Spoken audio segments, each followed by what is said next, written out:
그래요. 이제 통상적으로 가을 이사철이랑 맞물렸습니다. 네.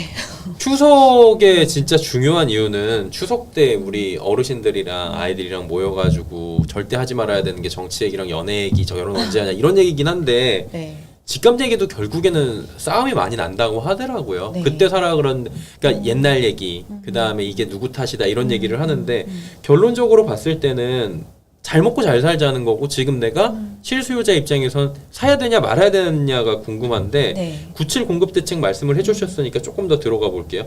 공급을 원하는 사람들이 지금 못 믿는 심리가 강해졌다라는 그 전반적인 평가인데 어떻게 보세요, 이 부분은? 이 공급은 이번 새 정부에서 잘못했다라기보다는 이게 너무 오랫동안 공급 정책들이 지금 누적이 됐는데 몇만 호 계획하겠다, 몇만 호를 공급하겠다라는 거는 계속 누적이 되고 있는데 이게 실질적인 입주까지 이어진 거는 굉장히 제한적이에요. 그러니까 지금 문재인 정권 때는 사실 공급 대책보다는 수요 쪽으로 굉장히 집중을 네. 했었고 윤 정권 때 270만 호 공급하겠다 굉장히 파격적인 숫자를 걸고만 했지만 사실은 그게 그 입주 물량까지 이어진 거는 이제 거의 없었거든요. 근데 그 이유도 정책보다는 오히려 시장 환경들이 굉장히 좀 변화됐기 때문에 공급이 쉽사리 되지 않는 환경이다라는 거를 국민들이 굉장히 다 인지를 하고 있는 상황에서 예.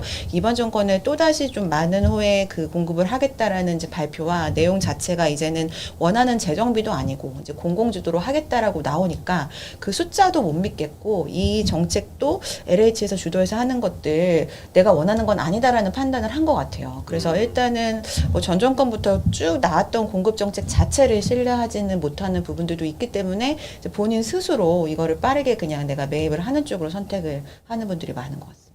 학습 효과도 되게 크죠? 학습 효과가 크죠. 네, 이게 진짜 LH여서 그렇다기보다는 그냥 학습 효과가 있는 것 같아요. 네, 요즘에는 또 부동산 사실 때 많은 것들로 공부하시잖아요. 유튜브나 뭐 여러 SNS 채널 같은 것들. 그래서 그걸 통해서 지금 처음 부동산에 입문하는 분들도 조금만 찾아보면 과거부터의 데이터가 다 나오기 때문에 그렇죠. 네, 오히려 그게 부작용도 있고 그렇습니다.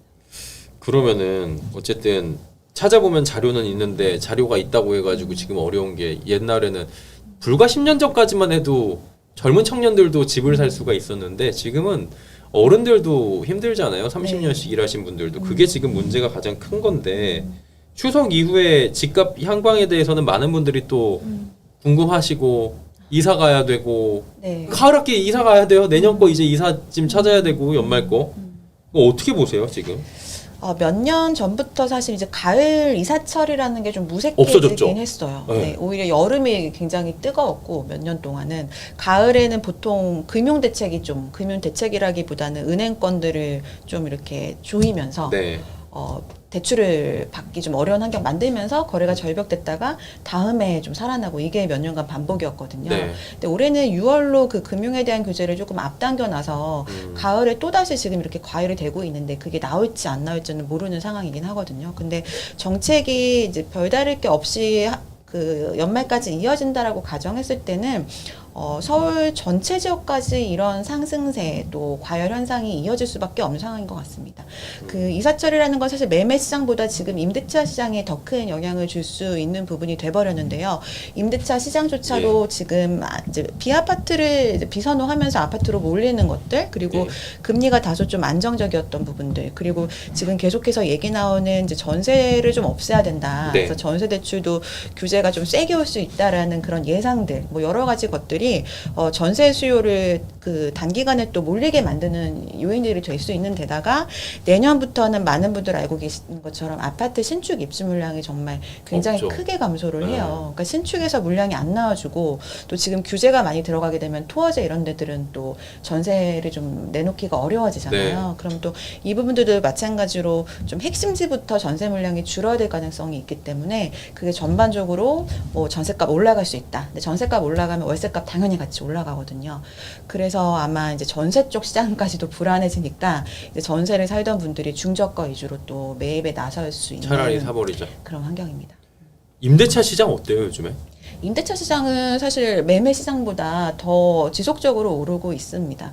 임대차는 완전 수요 목적으로 이제 머무는 시장인데 지금 매매 시장이 하도 불안하니까 매입을 하시는 분들도 많지만 고민을 하시면서 계속 임차 시장에 머무는 수요들이 여전히 존재하고 있고 뭐 신통계획이나 뭐 강남 3구, 용산 3구 이런 토어제로 이제 묶이는 규제 지역들이 추가적으로 있고 이런 것들 때문에 이제 수급 불균형이 굉장히 큰 상황이고요. 전세값이 또 최근에 한 2023년부터 지금까지 쉬지 않고 상승하고 있다 보니까 이게 굉장히 높아진 상황이긴 하거든요. 그래서 일부를 또 월세로 전환하기 때문에 월세값은 2022년부터 지금까지 계속 오르고 있는 상황입니다. 아니 얼마 전은 아니고 한 2년쯤 전에 전세값이 한번 많이 떨어져가지고 문제가 있었던 적이 있었잖아요. 네. 내가 살고 있는 집은 전세값을 내려달라는데 안 내려준다 집주인이. 네. 근데 신규 주택은 신규 그 계약은 많이 내려가 있고 그랬는데 그런 거 다 없어진 거예요 지금은? 그렇죠. 그때가 2022년 하반기였는데 둔촌주공 사태 일어나고 그럴 때였죠. 맞아요. 네. 네. 그때 금리가 급격하게 올라가면서 뭐 매매도 그렇지만 네. 전세도 이제 바닥을 쳤었잖아요. 근데 그게 이제 다 없어졌죠. 그 이유는 금리가 기준금리는 거의 안정적으로 유지를 하고 있는 편이었는데 네. 그에 반해 이제 주담대 금리대, 그러니까 매매든 전세든 그 담보를 하는 금리들은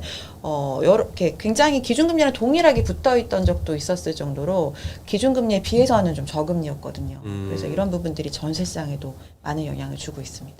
전세 없애는 게 도움이 될까요? 전세는 없어지기는 쉽지 쉽진 않죠. 않다라고 보여지고요. 네. 대출 금리가 만약에 올라갈 가능성이 적지만 뭐 기준금리가 내렸음에도 불구하고 전세를 없애기 위해서 전세 대출 금리를 확 올렸다. 그러면 전세가 점차적으로 굉장히 보증금이 줄어들면서 좀 약해질 수는 있겠죠.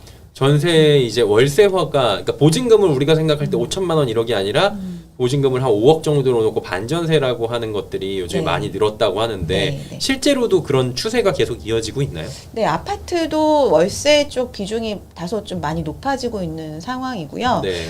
근데 이게 지금 갭 투자 같은 것들 때문에 전세를 없애야 된다는 얘기들 많이 나오고 그러니까요. 있잖아요. 네. 근데 이게 매매값이 너무 올라서요. 사실은 전세 유지해도 갭 투자 의미가 크게 없어지긴 했어요. 서울 아파트 전세가율이 40%대더라고요. 보통 그 위원님이나 말씀 전문가들이 얘기할 때 좀 위험하다고 하는 측면이 얼마까지 전세가율이 붙었을 때 그런 얘기를 하세요? 보통은 그게 전세 사기나 또 그 매매 환급성이 굉장히 떨어지는 건 오히려 전세가율이 낮은 것보다는 높은 게 문제가 될 수 있거든요. 뭐 매매값이 예를 들어 10억인데 전세값이 9억이면은 사지. 네, 매매 가치를 못하는 걸 수도 네. 있거든요. 근데 지금 그게 한 80% 이상 정도 되면은 이제 뭐 전세 사기 같은 것들의 위험이 좀 있을 수 있고요. 전세가율이 내려가는 건 오히려 그 팔면은 충분히 이제 전세 보증금을 돌려줄 수 있는 정도의 수준이기도 하고 네.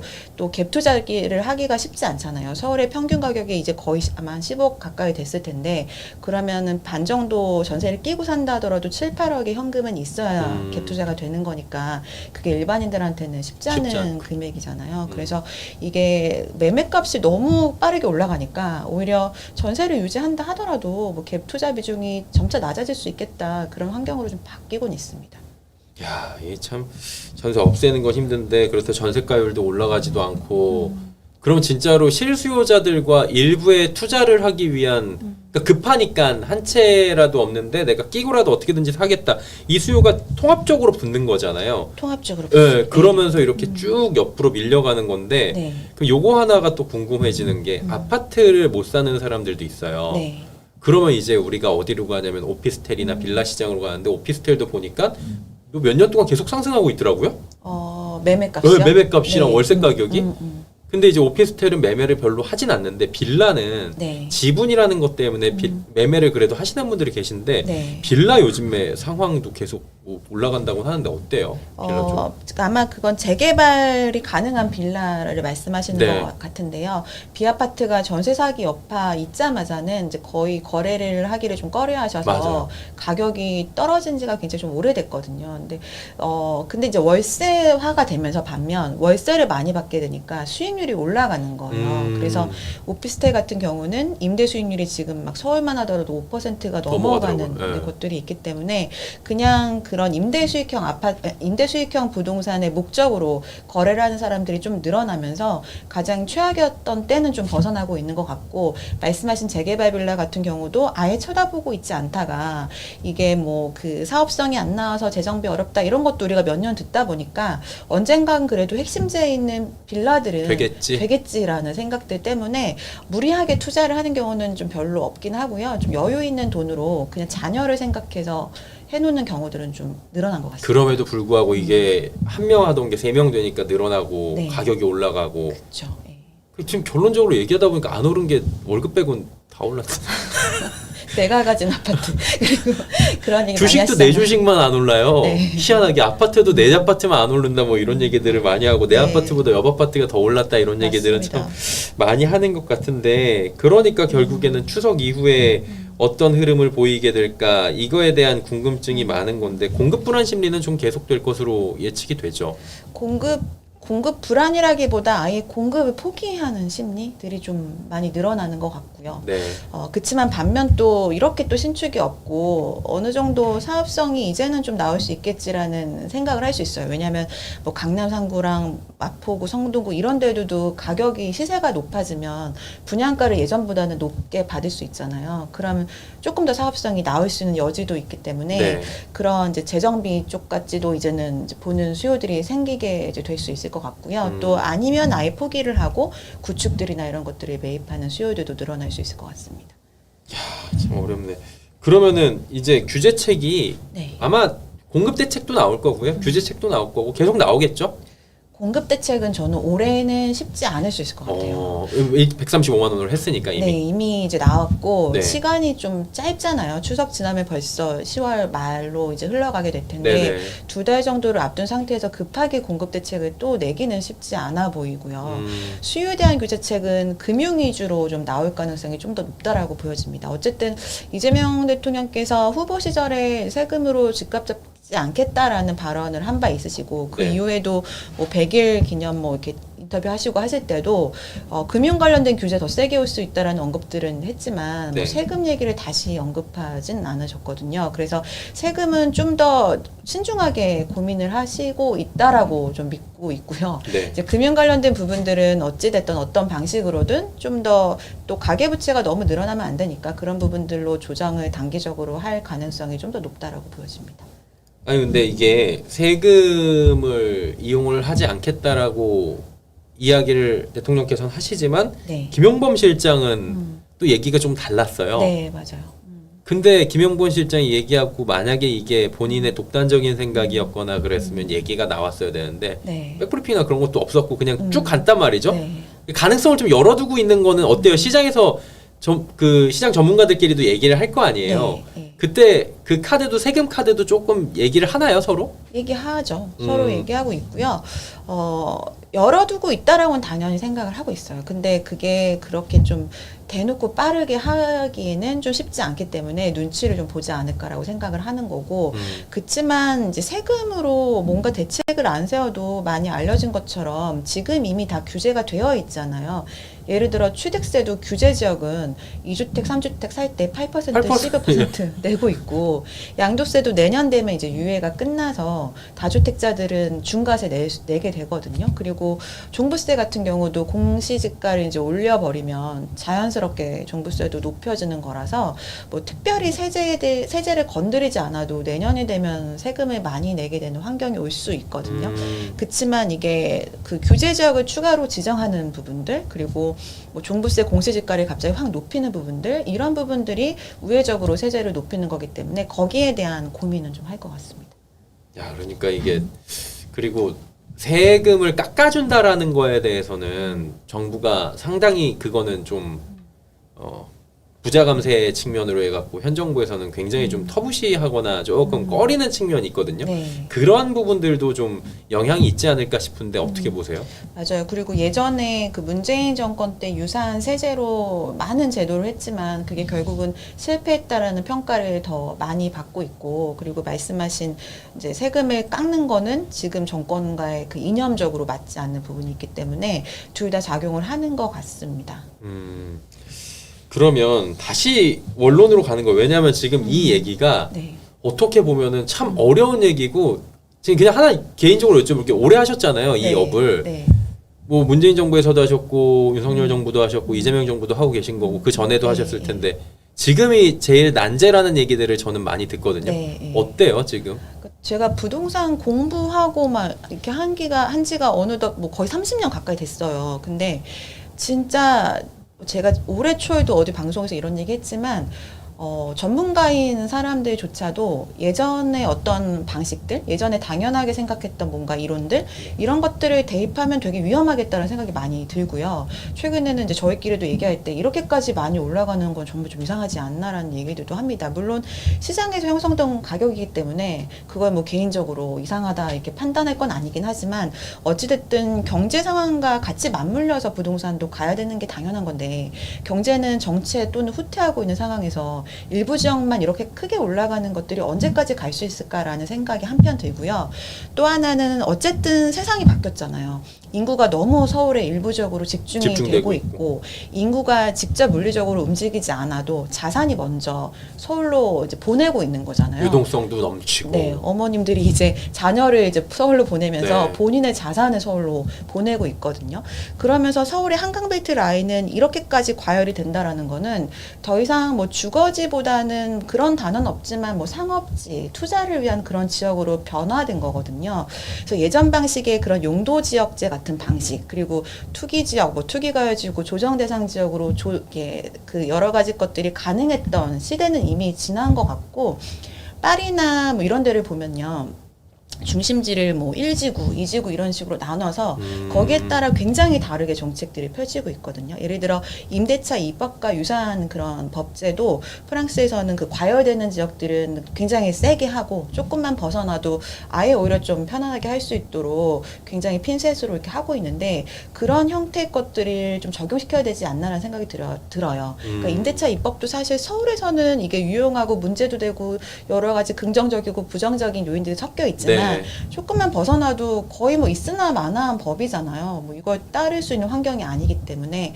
근데 세제도 마찬가지고 금융도 마찬가지고 다 그렇거든요. 그래서 이제는 이제 지금 정부에서도 뭐 문재인 그 정권 때 또는 윤석열 그 정권 때의 공급 수요 정책에서 좀 벗어나서 지금 바뀌고 있는 그 패러다임에 맞는 새로운 정책을 좀 수립해야 되는 시점이지 않나라는 생각이 듭니다. 그 대한민국에서 서울이라는 지역의 주거를 바라보는 시선과 네. 방식과 돈이 들어가는 모습과 행태 모든 게 변했기 때문에 네. 거기에 맞춰갖고 제도도 변해야 되는데 제도가 좀 이제 네. 너무 후행적으로 가면 맞습니다. 계속해서 이렇게 네. 조금 이제 다른 방향으로 갈 수가 있는 건데 또 궁금한 게 최근에 그 시장주의자신데 네. 뭐 다 시장주의자죠. 뭐 네. 계신 분들이 근데 네.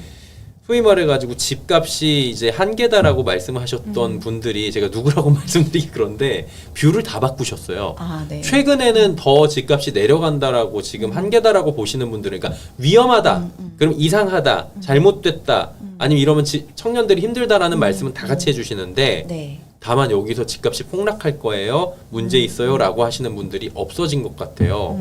이거에 대해서는 또 어떻게 보세요? 그러게요. 갑자기 뷰들을 바꾸셨다는 네. 기사를 저도 보기는 했는데요.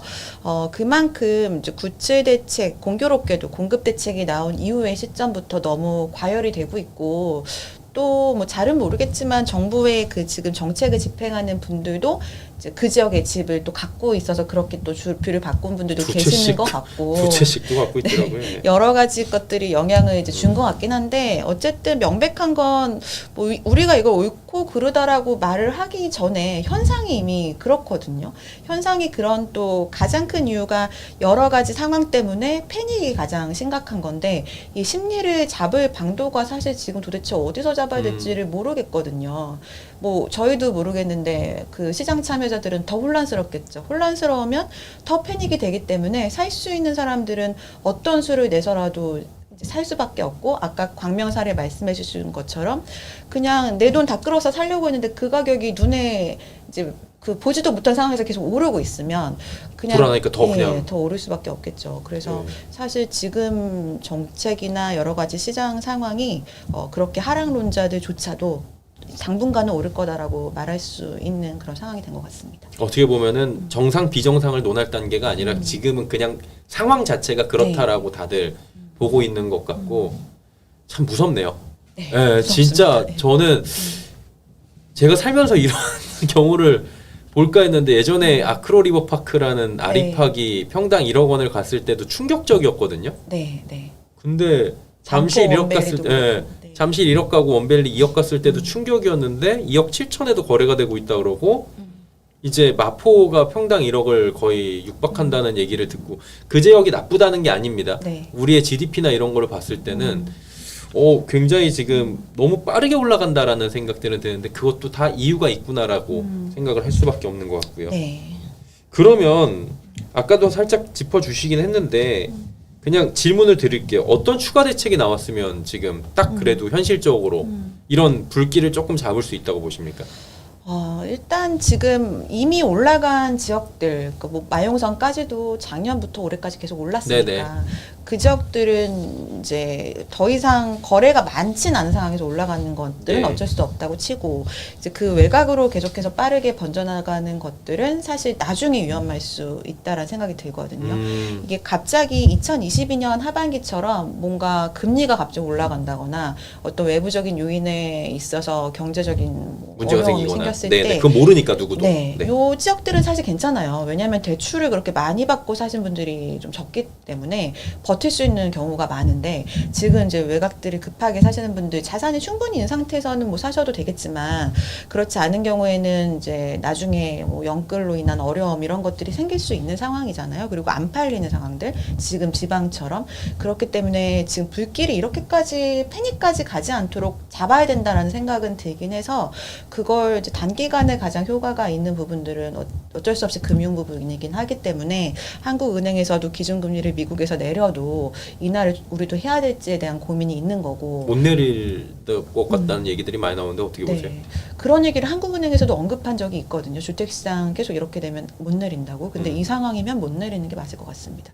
물론 기준금리가 인하된다 하더라도 주담대금리가 같이 가지는 않았거든요. 최근엔. 근데 그럼에도 불구하고 기준금리 인하 자체가 또 시그널일 수 있기 때문에 네. 지금 상황에서는 내리기 좀 쉽지 않을까라는 생각이 들고요. 그렇다면 이제 금융에 대한 규제가 추가적으로 어쩔 수 없이 들어갈 수밖에는 없을 것 같아요. 방법이 거기밖에 없다. 네. 그 대출을 받고 사는 거나 이제 갭 투자 같은 것들을 막아야 되기 때문에 그 두 가지 부분을 제일 먼저 고민하지 않을까라는 생각이 듭니다. 네. 공급 물량은 또 이제 풀어가지고 아까 말씀해 네. 주셨다시피 조금 해줘야 된다. 근데 공급 물량은 저도 이제 정부랑 얘기할 때도 재정비 쪽은 꼭 나와야 된다라고 많이 얘기를 했어요. 근데 사실 재정비 쪽이 나와줘야 그래도 내가 기다리면은 내가 원하는 그 동네의 신축 분양이라도 할 수 있는 기회가 있겠구나라는 생각을 하잖아요. 네. 근데 지금은 거의 빠져 있는 상황이어서 추가적으로 나와야 되는데 그게 사실 나와도 재정비가 빨리 될지 안 될지도 모르는 상황이긴 3년, 해요. 5년 걸리지 않나요? 빨라요? 그렇죠. 근데 또 조합원들은 예전에 비해서는 컨디션이 안 좋아진 거기 때문에 또 동의에 대한 부분들을 어떻게 할지 모르는 상황이잖아요. 그래서 그냥 좀 상징적으로 제초안을 건드려 줘야 되지 않을까라는 생각이 드는데 이 제초안도 뭐 임대차 입법이나 세금과 마찬가지로 지금 정부에 있어서는 이념하고 맞지 않는다. 네, 그렇잖아요. 근데 그렇다면 의미 없는 지역들은 좀 풀어줘야 되지 않나. 풀어주지 않으면 유예라도. 예를 들어 지금도 제초안이 한 80곳 정도가 이제 부과가 되기 시작했다라고 해요. 근데 네. 대부분 서울의 핵심지고 외곽 같은 경우에는 제초안을 낼 수 있는 환경이 안 되잖아요. 그쵸. 분담금을 오히려 내는 상황인데 그래서 그런 외곽들은 좀 유예를 해주고 그냥 핵심지만 좀 남겨놓는 형태로라도 좀 이렇게 완화를 해줘야 되지 않을까 생각합니다. 그러니까 풀어줄 건 풀어주고 네. 가져갈 건 가져가고. 네. 근데 이제 만약에 추석 이후에 대책이 나온다고 하면 금융 쪽에 대책이 나올 확률이 좀 높아 보인다라고 네. 보인다라는 거잖아요. 네, 네. 그럼 이제 이 질문 드리려고 오늘 모신 거예요.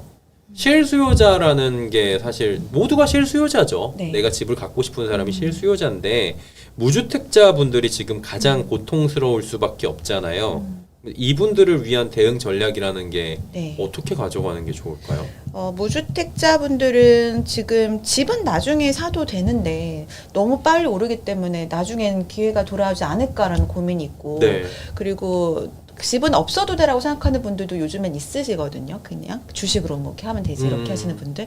근데 또 전월세 가격 계속 올라가니까 이게 또 불안한 부분이 있을 거예요. 그렇지만 타이밍이 정말 제일 중요하다라고 생각이 들거든요. 근데 지금처럼 그 여기저기서 호가가 막 올라가고 많은 사람들이 부동산 얘기를 하고 유튜브마다 이렇게 부동산 상승에 대한 걱정을 하는 시기는 적정한 매수 타이밍은 아닌 것 같아요. 저도 올해 초나 뭐 작년 초 정도에는 매수를 하라고 많이 말씀을 드렸었거든요. 그럴 때는 좀 거래 절벽 얘기도 나오고 이럴 때 매수할 수 있는 타이밍인데 그때는 꼭 안 사세요 또. 그리고 조금 가열될 때 사야 되나 하다가 또 놓치셔가지고 지금과 같은 막 이렇게 패닉의 시기를 맞는 분들이 좀 많으시거든요. 그래서 주택에 대한 매입에 관심이 있는데 지금까지 무주택자시라면 올해 하반기에는 좀 참아도 되지 않을까라는 생각이 들고요. 만약에 금융규제가 굉장히 세게 나와서 단기간 또 거래가 절벽이 된다. 그러면 저가 매물들, 조정되는 매물들이 나오거든요. 그러니까 그럴 때를 노리시는 게 가장 좀 좋은 타이밍이라고 생각해요. 오히려. 네. 네. 그래서 이렇게 상승장의 매수 버튼을 같이 누르기에는 지금 너무나도 몇 단계가 올라왔다는 거잖아요. 라고 생각이 됩니다. 예, 그래서 조심하셔서 지금은 나쁠 게 없는 시기이긴 하다. 네. 그리고 대책 보면서, 근데 대책이 한 가지만 여쭤볼게요. 네. 대책이 97 대책이 센 게 나올 거라고 했는데 세지 않았잖아요. 솔직하게 네. 실패한 대책이라는 얘기가 지금 시장에서 다 나오잖아요. 그러면은 이번에도 대책이 뭔가 센 게 나오지 않을까라고 기대를 했는데 안 세. 그런데 전 세계는 금리가 좀 이제 내려가는 추세고 우리나라 못 내려도 유동성이 커. 이러면 진짜로 힘들잖아요. 그렇죠. 그럼 그때는 어떻게 대응을 해요?